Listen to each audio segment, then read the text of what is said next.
in general, I get that you need to create design space, but do you need to create like all the design space in one champion?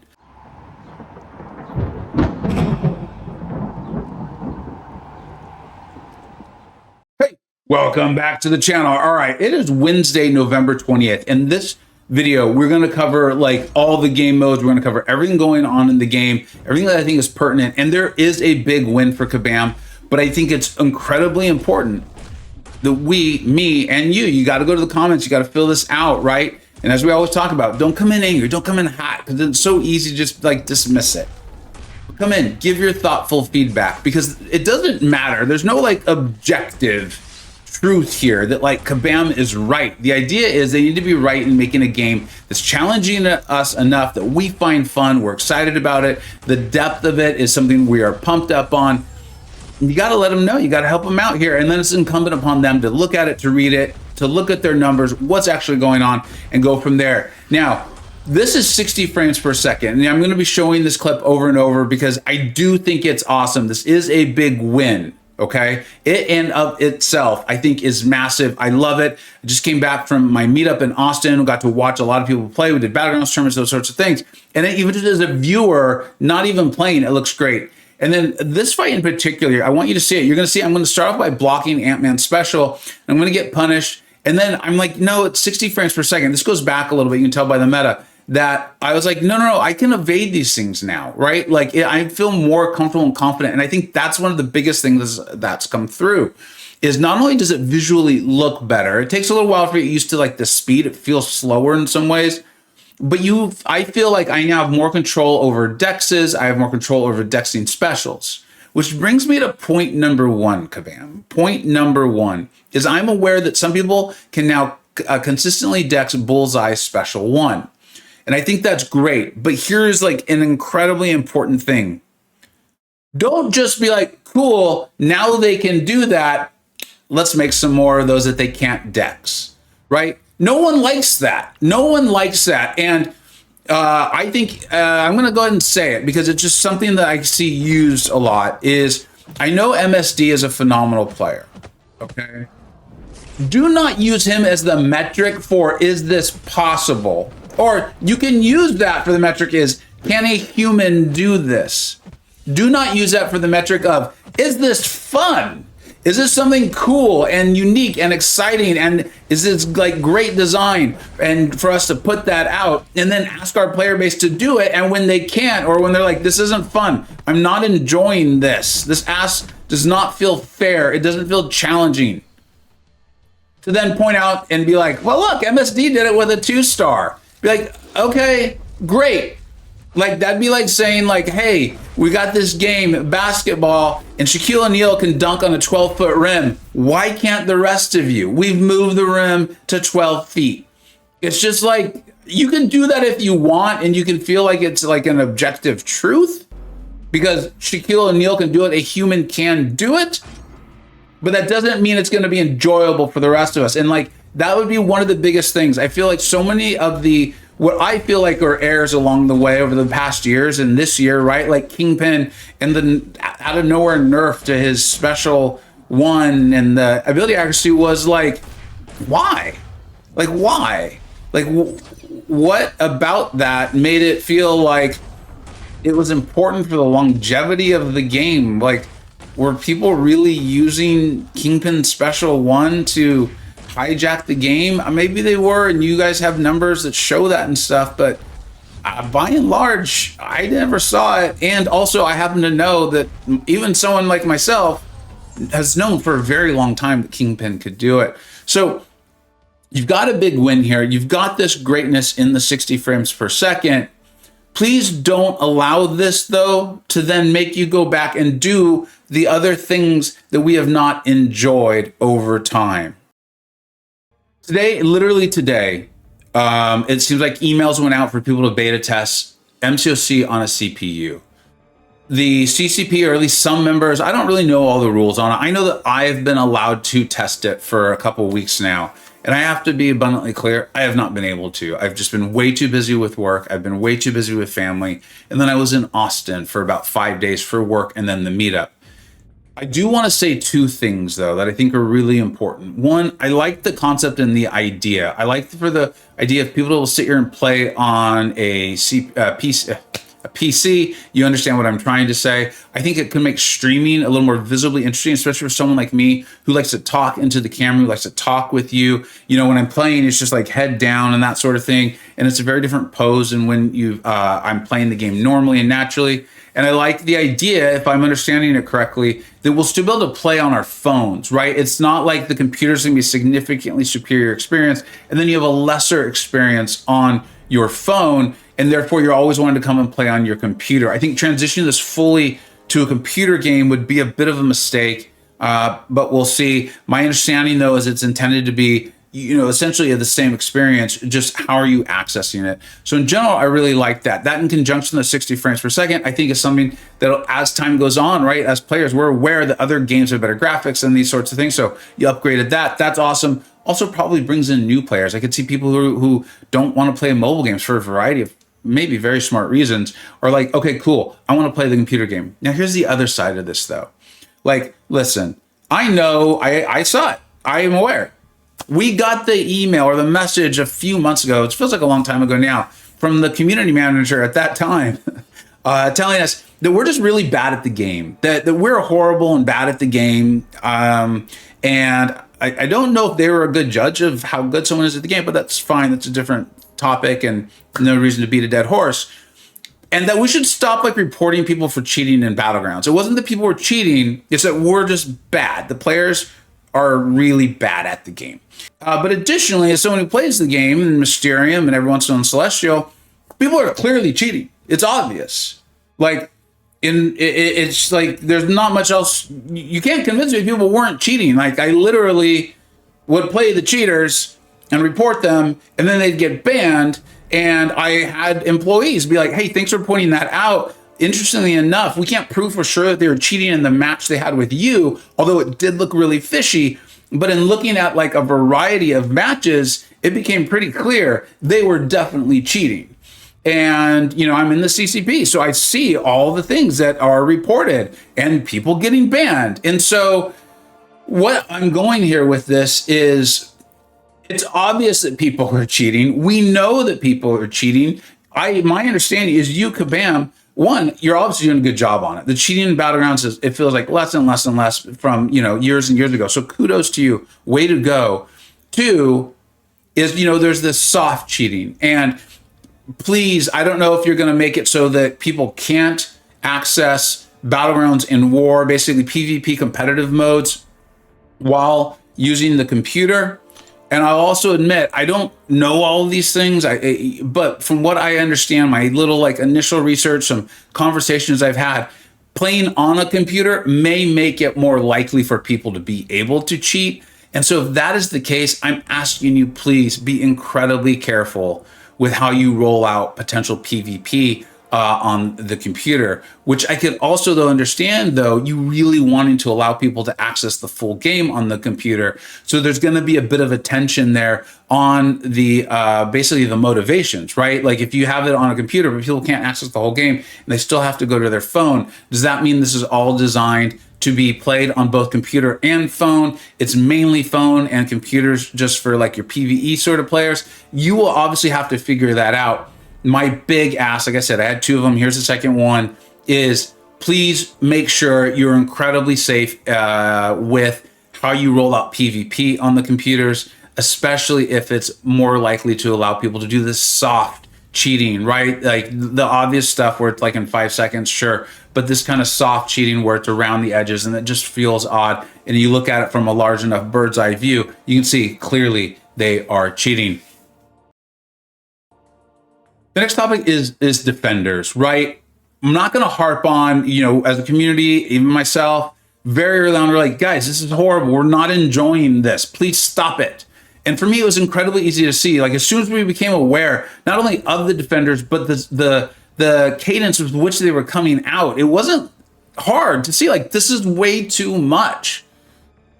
Well, kudos to Kabam. They listened, right? And they backed off, right? And we're not for listening to the player base, for not standing and putting their feet in the ground, saying like, no, we're objectively right. This game needs hard defenders for fun and strategy, but also to open up design space. And listening to the community and be like, no, like we're really not enjoying this, guys. You may have tried to do something we're enjoying, but we're not having fun. Kudos to everyone for that. Now, as I talked about with 60 frames per second, though, I have a very big concern that it's going to be like, well, now we've made the game easier. So as a result, let's make more outrageously hard defenders and let's shove it down their throat. No, please don't do that. The game, in my opinion, right now is at a nice balance as far as the cadence of the defenders and attackers that can handle things. Why am I showing this? So why am I showing these defenders? Why are they on the screen? To me, these are like the current big bads, or at least the ones that when I go into battlegrounds, I'm most likely to be able to kind of like trap my opponent with them, or they're like that card you're holding on to and you want to get the appropriate attacker out. Like Serpent right now, for the most part, in a lot of these metas, if someone has America Chavez, or now I think it's going to be Spiral, it's pretty clear Spiral is going to be able to do that same thing. They can kind of like neutralize him. Like I don't auto draft anymore. We've talked about that a lot. The fact that mine's a 6-star probably has something to do with it. What I would like for Kabam to kind of take away from this though, or what my ask is like, please be really careful with how you introduce these. I think you guys are terming them like roadblock defenders or 4 out of 5s or 5s. In general, I get that you need to create design space, but do you need to create like all the design space in one champion? I think it would be significantly better. I enjoy it more. I think a lot of players do too. And it also brings in a lot of strategy when the defenders, and in my idea, she is perfect, is Dust. Dust is a phenomenal defender, right? She's got some tankiness there. I think it's like with her crit resist and things like that. She has some immunities. You definitely do not want to be bleeding her. I think it's if she's awakened, she's got it right there, right? And then she's immune to bleed, poison, and shock. But champions that we kind of already have in our rosters, maybe for your more mature rosters, have I think that's the plasma and the incinerate. And you need to learn to fight her, right? Because of her mechanics and like the non-contacts and things like that. You need to learn so that you don't get too much of the sand on you and create the sandstorm. So if you don't have the harder counters in the incinerator or the poison, you need to pay even more attention to make sure you don't create the sandstorm. And so when you go into a mode like Battlegrounds, you need to think about that. You need to think, okay, how many potential dust counters do I need to have, and how much is she a concern for me? How much other defenders can those champions take? And then players need to get better at the game utilizing those potential attackers. How wide can they use them? How widely can they use them? How many defenders can they take for the meta and the nodes and things like that?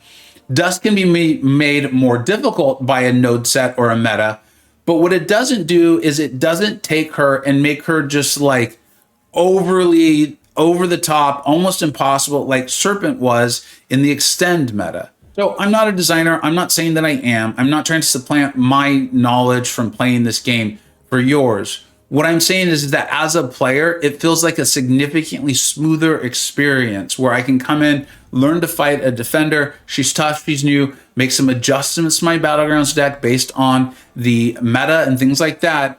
When a champion like Dust comes in, it can provide more value to a champion like Omega Sentinel. It doesn't mean that a whole new champion needs to be created. So while I get it, I think I understand why those defenders that I showed had to come out, and I've kind of gotten comfortable with all of them, I think because of the large breaks in between.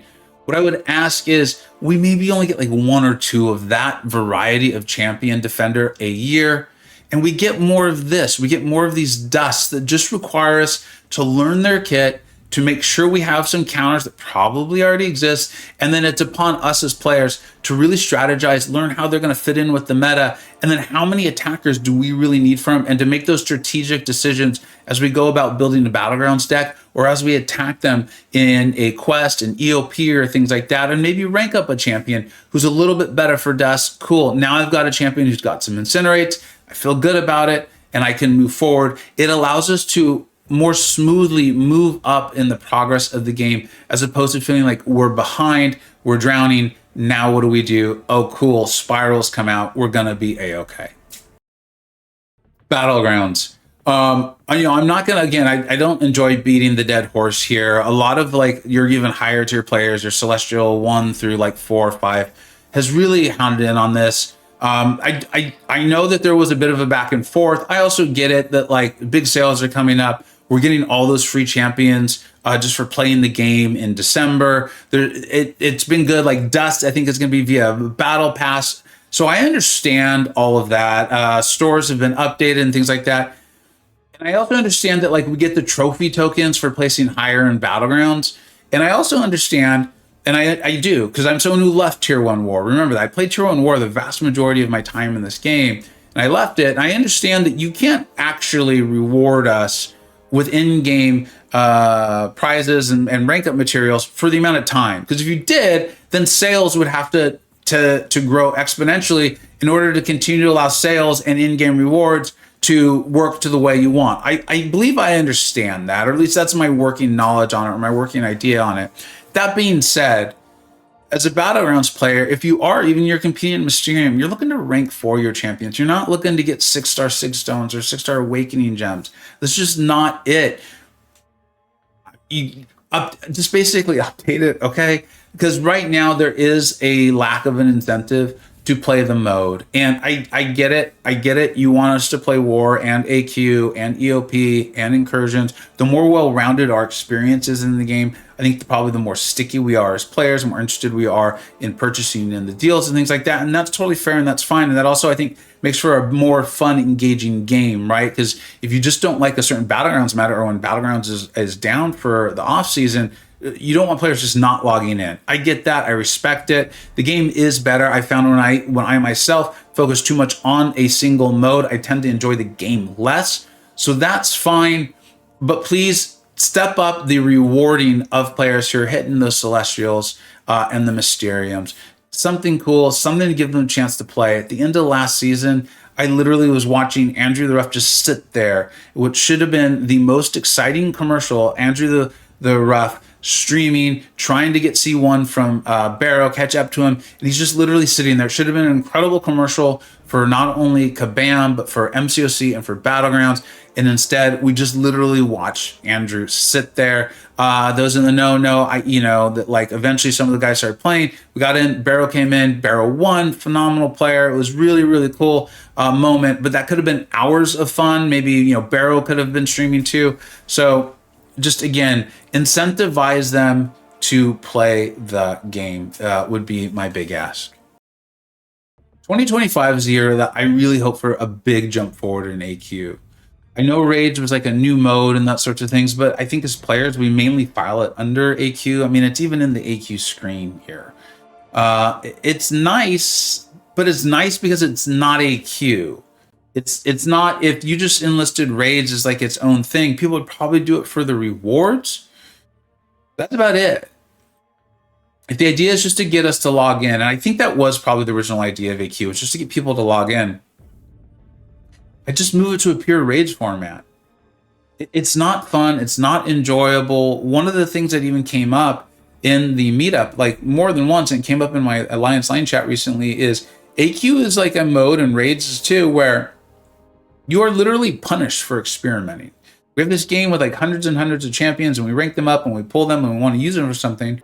But because of the limit on item usage, because of how expensive the potions are and the revives, actually like revive and all that stuff, we just want to use Hercules because we know that if like we try something where we're not paying attention, it's a mode we're not really focused in, we're just trying to get through it as quickly as we can, use Herc. In a game where it feels like you don't want us just using Herc, we have a mode where like literally everything about it incentivizes just use Herc. It's weird, it's outdated. I would love to if you could just get rid of this completely and take any rewards that we're getting for it and put in something more new and fun and novel, like make raids every week, or give us a set deck of champions so we could like just go and play AQ every week. I don't know, but it really is horrible. Like it's not, and it's not really something that one can ignore. I think most players are probably logging in for fun. And AQ is like the antithesis of enjoyable. It's literally the same fights over and over, and just hoping your alliance mates log in and will do it too, so that you can lessen the amount of fights you have to take along the way. And again, you are like incentivized to not experiment, to not rank up new champions, to not dive into these really cool kits that the designers are making. Because if it doesn't go well or the way you hope or expect it might interact, you basically just failed your whole alliance. This mode needs a massive overhaul or just to completely go away. Crystals, sales, monetization, right? I'm predicting right now, I don't think I'm going to make a standalone prediction video for them. I think Cyber Weekend's going to be wild. I think we're in it, but I think we're going to grow wide. And what I mean by that is I think your rank 3 materials for your in-game players are just, it's going to be massive, right? Because I try to think about like what might be sold to get players to do it. We're not interested in rank 2. I don't want any more Ascension dust. I literally have it expiring. I know that might be great for other players coming up, which is great. It's great. Help them come up, help them catch up. I want to see that. But it will help us grow wide, right? If we have 30 rank 3s versus 45 rank 3s, the marginal difference for each extra one when it comes to like Battlegrounds or something like that is minimized, right? Because you can only fit 30 in a Battlegrounds deck. But I think that's going to be the way to go because we've accumulated these massive rosters. I think there's been a huge change over time towards giving champions are more easily accumulated or acquired now than they were years ago. You have to have played the game to fully, I think, understand what I'm saying. But I think a lot of players just know this intuitively by playing the game. Like it is easier to acquire them now. And I like that model so much better. A single champion does not feel necessary, right? There's always that old sinister that so many of us go to where like you had to have these very specific champions or a synergy in order to get the fight. It just wasn't possible unless, again, you were MSD or something like that, right? But as humans needed these specific champions. And I like that the game has moved away from that. But the model now is you've got all these champions, now you need to rank them up. And so we're going to sell these rank up materials and you get these rank materials for quests and things like that. And I really like that. I think it's significantly more enjoyable. And I think it's much more player friendly. And just like I was saying with the Defenders earlier, is that it avoids these massive peaks and valleys and allows for more of just a steady, enjoyable environment and playing experience. You're never taking in so much that it feels overwhelming, right? I would imagine the game never wants to create a overwhelming experience for players. And I think sales and monetization have really genuinely big picture been phenomenal for years and continue to move in a great direction. Banquet, I think, is going to be bonkers in the way that I'm preparing my speech that I did I think it was 2 years ago, and letting players know it's okay. Like 10 players now have like 3 rank 4s or 1 rank 4. I don't know how many it's going to be. I'm not even certain it is. It's just that's my prediction. But that's okay. Over the course of the year, we're all going to catch up. It's not going to change the competitive balance. GT40 will still win the war season, although I guess maybe it's now Nefty and those sorts of things. Skill will still see you a long way in the game. So I would ask that, Kabam, just keep that in mind. I hope the numbers keep showing up really well for you. I like that you're buffing all these champions. And now it looks like they're going to be in a crystal at the end of the year. I mean, that's great because players are getting the 6 stars that are buffed. It's really fun. People enjoy that. Black Panther Civil War is going to be even better. Medusa is going to be even better. Right? I'm still at the moment certain it's going to be Deadpool, X-Force, and Sentinel. So I feel comfortable saying that. They were on so many ads and stuff. Hopefully you saw my video of that. I really like that. I'm asking Kabam, you continue that. Players, if you seriously dislike it, please let them know in the comments or point something out that maybe I'm just not seeing, which I'm open to the idea on that. But I love this, right? The game is big, it is deep, it is rich, it is complex, and so having more champions available, and then the strategy being who are you going to rank up, being the big deal, I think is a really, really great move. And then this is going to be the last point, and the last topic is, Battlegrounds isn't everything. I think that's really important for us all, like me as someone who's a tier list and all that, to always keep in mind. Battlegrounds isn't everything. Not everyone loves Battlegrounds. However, and I see this sometimes, right, where like a champion comes out and it's like they're not big in Battlegrounds, and players are disappointed because they're not good in Battlegrounds. And it feels like Kabam's almost like irritated that the players are irritated.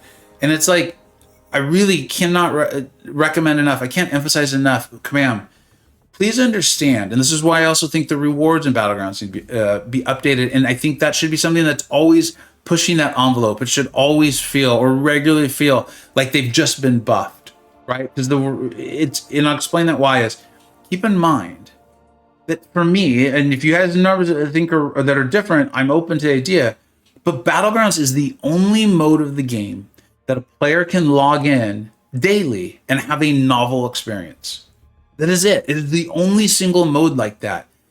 That's not a diss on the game. It's more just like, please keep that in mind. Your most engaged players, your players who are logging in daily, buying the deals, ranking up the champions, looking to get the rank up resources, strategizing for all these things, they want Battlegrounds champions. And it doesn't mean that you need to like power creep it, right? We don't need the next science champion to be faster than Silk. I don't think Spider-Punk is now faster than Silk, but he's very usable in Battlegrounds now. He is a great design, and the designer included the thing about he gets like his crowd at I think it's like at 2 for Battlegrounds, and then now he's gotten a buff, which has been phenomenal. I love it, and I've done a video on him. Like, he's great in Battlegrounds now. Is he as default fast for a single defender as Silk is? No. But he has utility, and there's node sets and defenders that could come around that, for me, a player like me, make him even more valuable than Silk. Or he's at least close enough anyways, where I don't feel like I'm just ultimately going to lose a lot of matches because I've chosen to rank him up. I'm not saying every champion needs to be for Battlegrounds, but what I am asking is if that's something that could continuously be kept in mind, that people want to use these champions in Battlegrounds. It doesn't need to be the determining factor and driving force of a design decision, but keeping it in mind as opposed to just saying like, no, they're truly just meant for long form. That's cool. And I get that might be where the artistic process takes you, but the artistic process, the ultimate product, needs to exist in this game. And in this game, Battlegrounds is the only mode where someone can come in, do something that feels meaningful and is novel. Everything else is literally the same thing day after day. It's a great game. I'm still really happy to be covering it. In some ways, I'm more energetic about covering it than I've ever been. I'm excited for the PC or whatever. I'll eventually learn to say it. I really like 60 frames per second. I think there's a lot that still needs to be dialed down, but man, is it significantly better. I know y'all are working on the AI. It feels better and better to me. I think 60 frames per second probably has something to do with it. Champion design compared to this year, or this year compared to like 6 years ago, it's like mind-blowing how much better it is. It feels like there's someone significantly overseeing monetization, and it feels smoother and it feels good, and it's enjoyable for people who are spending. And best I can tell, people who aren't spending as much are still able to participate. Like, I see people with much smaller rosters in Mysterium and in Celestial. Yeah, and the community managers, the community outreach, the communication, the willingness to participate with the community, the things to keep it positive, to avoid drama and avoid arguing with the community. It's just been fantastic. It's been phenomenal. The live streams are great. Kabam, I think you're doing a darn good job. Take the constructive criticism and do even better, because I know you can. Viewers, please give your feedback. Keep it respectful. Keep it constructive. Let me know what you think I got right. Let me know what you think I got wrong. Thank you so much for watching. Take care.